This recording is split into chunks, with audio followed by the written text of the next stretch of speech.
Good morning students. आज हम जो टॉपिक करने जा रहे हैं दैट इज़ डिटर्मिनेंट। डिटर्मिनेंट क्या होता है? डिटर्मिनेंट का सबसे पहले मैं आपको सिंबल बता दूं। इसको इस तरह से देखो, जैसे मॉडुलस वाली ब्रैकेट होती है ना, ये बार, उससे नोटेट करते हैं। कुछ बुक्स में इसको DET determinant of the matrix ऐसे भी नोटेट करते हैं।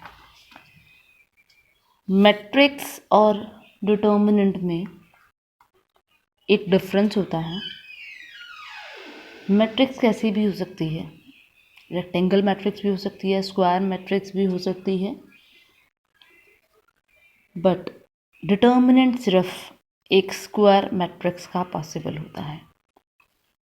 डिटर्मिनेंट और मैट्रिक्स में कई बार एग्जाम में डिफरेंस पूछा जाता है। जो डिटर्मिनेंट होता है मैट्रिक्स का, एक स्क्वायर मैट्रिक्स को एक न्यूमेरिकल वैल्यू में कन्वर्ट करता है। डिटर्मिनेंट एक स्क्वायर मैट्रिक्स को एक स्केलर क्वांटिटी में कन्वर्ट करता है, वेराज जो मैट्रिक्स होती है वो अरेंजमेंट होती है नंबर्स का, जिसकी कोई पर्टिकुलर वैल्यू नहीं होती। और मैट्रिक्स को आपको पता है हम इन ब्रैकेट्स में नोटेट करते हैं। अगर आपने एग्जाम में ध्यान नहीं दिया और आप ये ब्रैकेट डिटर्मिनेंट में लगाए तो आपका आंसर क्रॉस हो जाएगा। ठीक है, ध्यान रखना। जो ये बार वाला सिंबल है या DET डिटर्मिनेंट ऑफ ए, जो एंट्रीज होंगी, फॉर एग्जांपल मेरे पास एक मैट्रिक्स है A, ठीक है, जिसमें नंबर हैं 2, 3, 4, 5। अगर मुझे इसका डिटर्मिनेंट निकालना है, आप इसको ऐसे भी लिख सकते हो, आप इसको ऐसे भी लिख सकते हो। एंट्रीज को इस बार में ही लिखना पड़ेगा।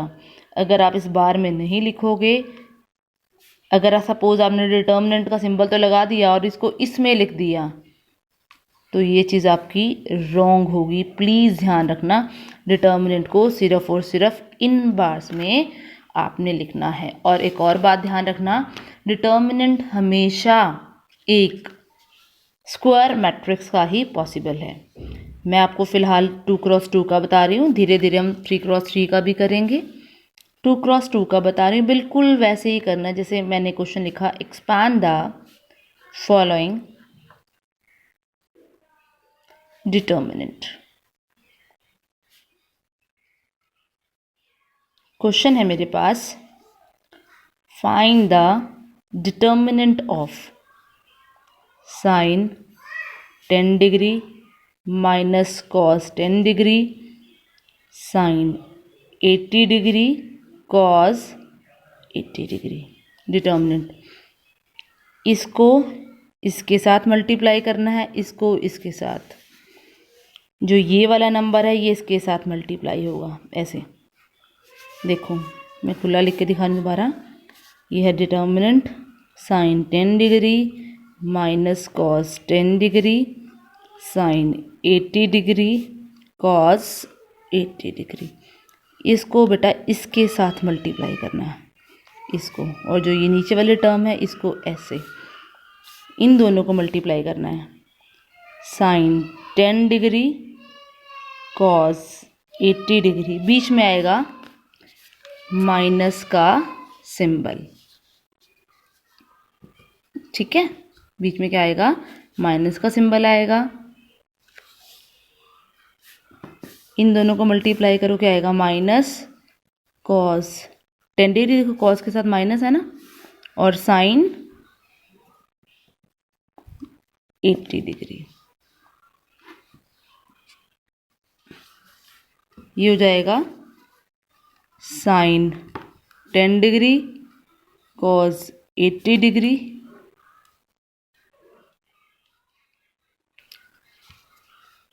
Minus minus plus cos 10 degree sine 80 degree.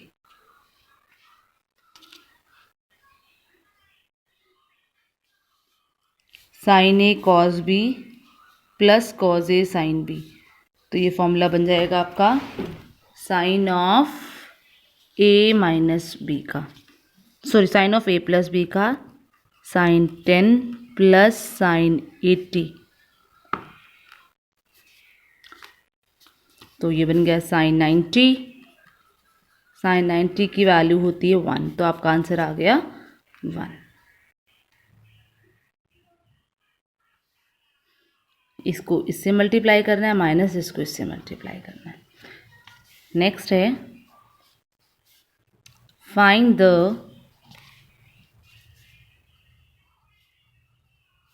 Value of x।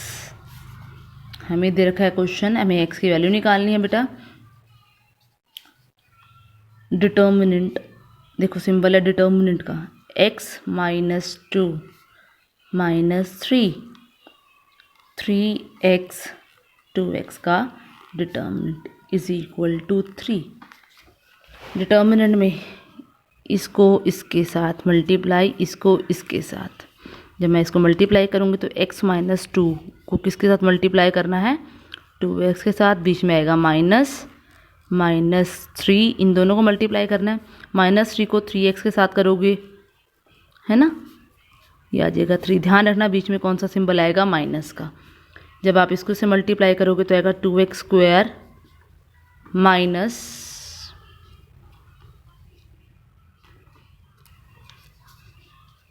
4x, minus minus plus 9x is equal to 3। 2x square plus 5x minus 3 is equal to 0। यहाँ पर आप इसके फैक्टर्स बनाओगे और आपके पास x की वैल्यू आ जाएगी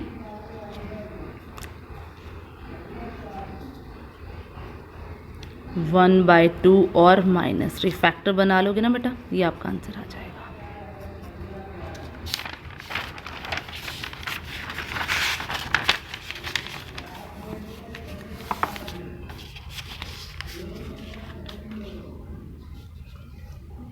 नेक्स्ट क्वेश्चन है बेटा आपका, सिंगुलर एक वर्ड आएगा। सिंगुलर होता है जिस मैट्रिक्स का डिटर्मिनेंट 0। तो नॉन सिंगुलर वर्ड आएगा, इसका क्या मतलब होगा कि डिटर्मिनेंट हमारा नॉन ज़ीरो है। ठीक है, अब जैसे उन्होंने कहा कि find the value of x so that the given matrix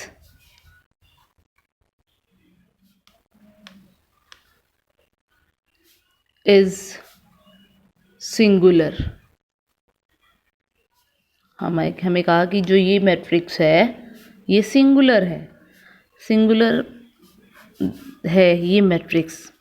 अगर ये मैट्रिक्स सिंगुलर है तो इसका डिटर्मिनेंट लेट इट बी ए, मैंने नाम दे दिया ए।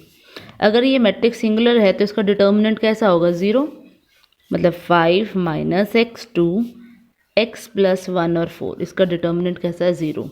इन दोनों को मल्टीप्लाई, इन दोनों को मल्टीप्लाई, ठीक है। 4 इंटू 5 माइनस एक्स, फिर बीच में लगा -2 x plus 1 is equal to 0। 4 को 5 से मल्टीप्लाई किया 20, इसको इससे मल्टीप्लाई किया -4x, इसको इसके साथ किया -2x, plus minus -2 is equal to 0।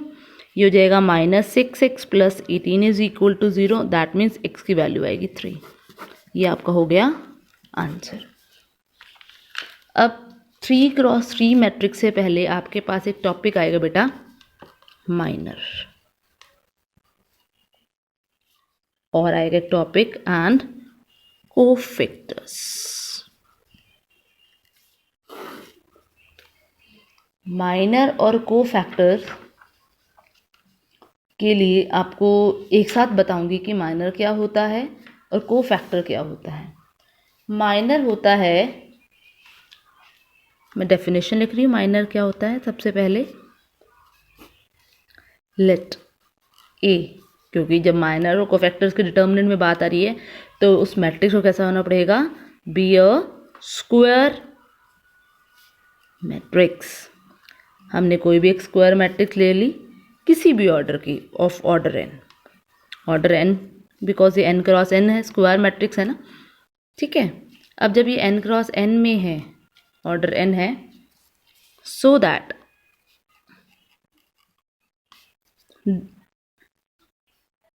जो इसका डिटर्मिनेंट है किस तरह का होगा, मतलब जो भी इसके एंट्रीज है उसका डिटर्मिनेंट, ठीक है। Then the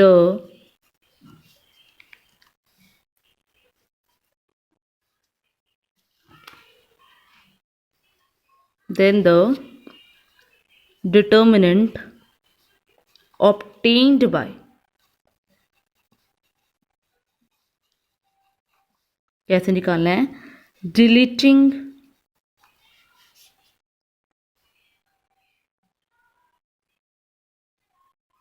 row and column in which the elements list lies is called minor of that element। इसका एग्जाम्पल देके समझा रही हूँ।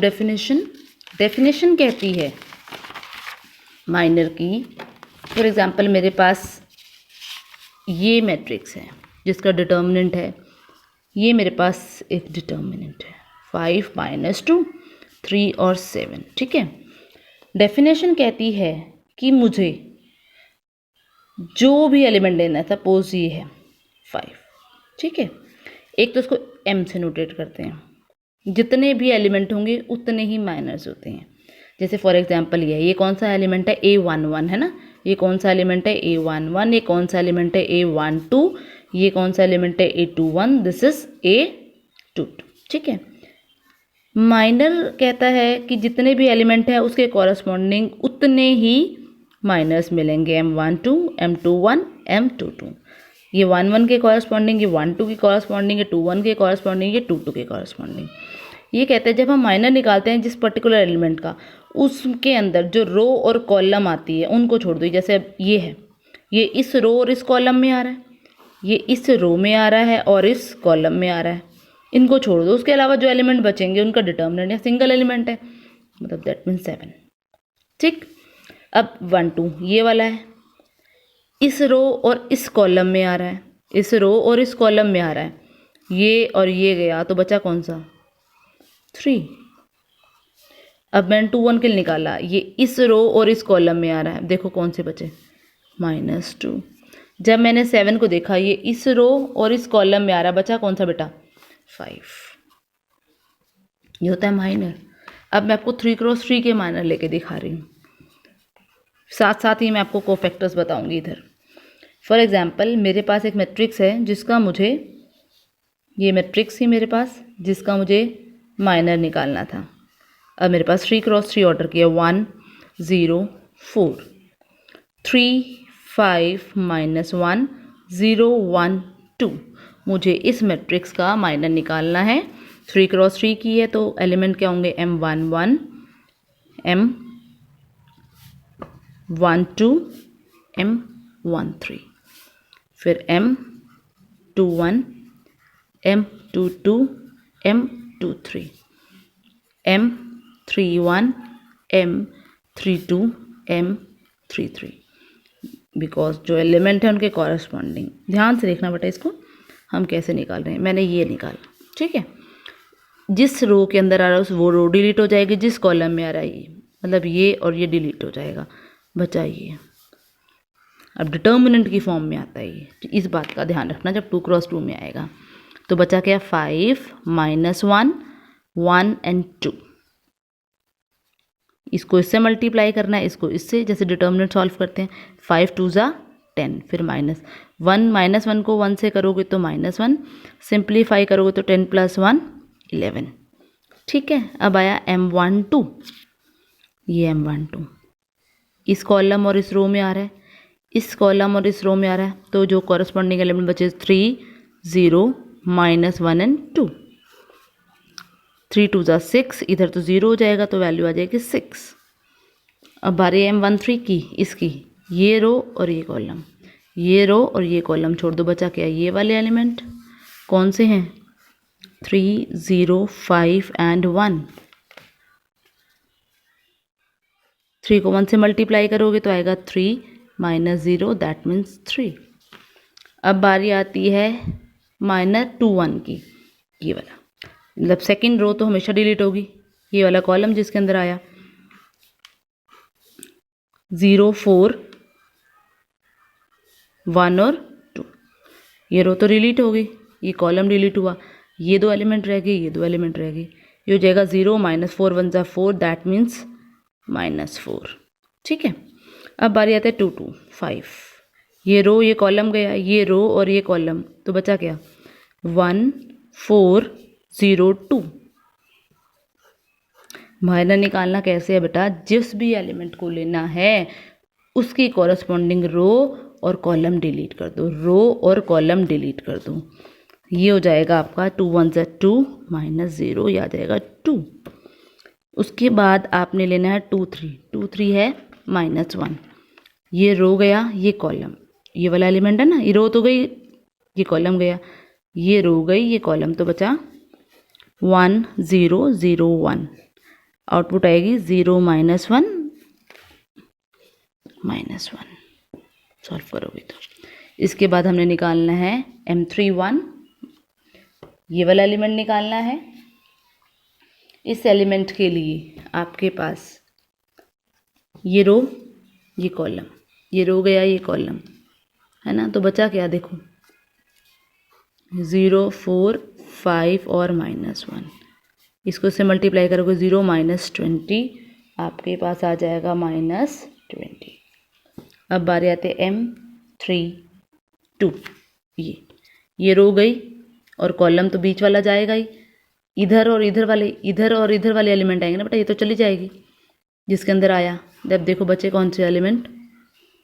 1 3 4 -1, जब मल्टीप्लाई करोगे तो -1, बीच में -3, 4 3 ज़ा 12 -13।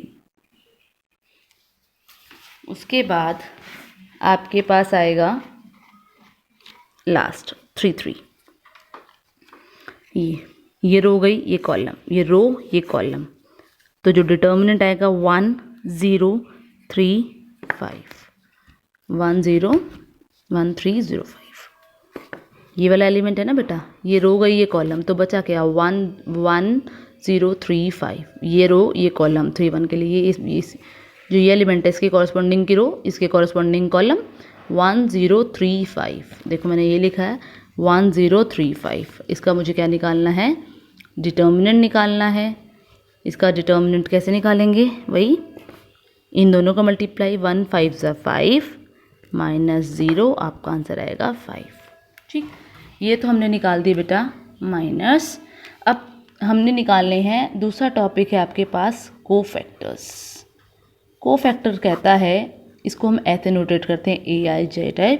ये कहता है जो हमारे इसके एलिमेंट होते हैं कोफैक्टर के, उसके आगे लगता है एक सिंबल -1 की पावर रो प्लस कॉलम की एंट्री, रो प्लस कॉलम की जो भी एंट्री है इनटू माइनर। कैसे? जैसे मुझे इसका निकालना है, ये मेरा माइनर है कॉरस्पॉन्डिंग, मुझे इसके लिए निकालना है cofactor A11 A12 M21 M22। कैसे निकालूंगी? -1 की पावर 1 + 1 इंटू फर्स्ट माइनर 7, ये हो गया -1 की पावर 2, इवन होता है पॉजिटिव तो आएगा 7। जैसे अभी निकालना है -1 की पावर 1 + 2, यहाँ का नेक्स्ट एलिमेंट है 3, इसकी जो पावर है वो ऑड है, ऑड में अगर नेगेटिव आता है तो -3। वैसे आप इसको ऐसे भी कर सकते हैं, एक ईजी ट्रिक बता देती हूँ आपको। अगर आपको ये फॉर्मूला कन्फ्यूज़न लग रहा है कि पहले माइनर निकाल लो फिर उसके आगे प्लस या माइनस, ध्यान रखना अगर इन दोनों का सम ऑड है तो एक माइनस लगेगा, और अगर इनका सम इवन है तो प्लस लगेगा। बस ये सबसे इजी ट्रिक है। जैसे अब देखो डायरेक्ट आ गया, मुझे पावर लिखने की ज़रूरत नहीं है क्यों, बिकॉज सिंबल ही तो चेंज करने हैं। अब जैसे नेक्स्ट में है, नेक्स्ट क्वेश्चन था मेरा M11 निकला था 11, M12 निकला था बेटा मेरा 6, M13 निकला था मेरा 3 और M21 था -4, M22 था हमारा 2, M23 था हमारा -1, M31 था हमारा बेटा -20, M32 था हमारा -13 और M33 था हमारा 5, है ना। अब हमें यही निकालना है, मुझे इसके कोफैक्टर्स निकालने हैं, मतलब A11, A12, A13 निकालना है, A21, A22, A23, A31 sorry A32, A33। सबसे पहले मैं सिंबल लगा देती हूँ, आपके लिए इजी रहेगा। उसके बाद सिर्फ वही वैल्यू लिखनी है, even plus odd minus even plus odd minus even plus odd minus even plus odd minus even plus. Symbol लगा दिए। जिनका सम इवन आ रहा है मैंने प्लस लगाया है, जिनका सम ऑड आ रहा है मैंने माइनस। किसका सम? रो और कॉलम का। अब मैं नंबर उठा लूँगी। मेरे पास फर्स्ट वैल्यू थी 11। नेक्स्ट यहाँ पे दोबारा लिख देती हूँ, चलो। हमारे पास M11 था 11, 12 था 6, 13 था हमारे पास 3, 21 था -4, 22 था हमारे पास 2, 23 था हमारे पास 1, 31 था हमारे पास -20, 32 था हमारे पास -13, 33 था 5। सिर्फ इसके आगे देखो सिंबल प्लस -6 3, सिर्फ यही वैल्यू। ये हो जाएगा 4 माइनस माइनस प्लस होता है, ये 2 ही आ जाएगा। यहाँ पे -1 आ जाएगा, 3 1 विद नेगेटिव तो क्या आएगा -20, 3 2 -13, दैट मीन्स 13 आ जाएगा ये हमारे पास। 3 3 हमारे पास आ जाएगा 5। ये हमारे हो गए कोफैक्टर्स। ठीक, अब डिटर्मिनेंट निकालना भी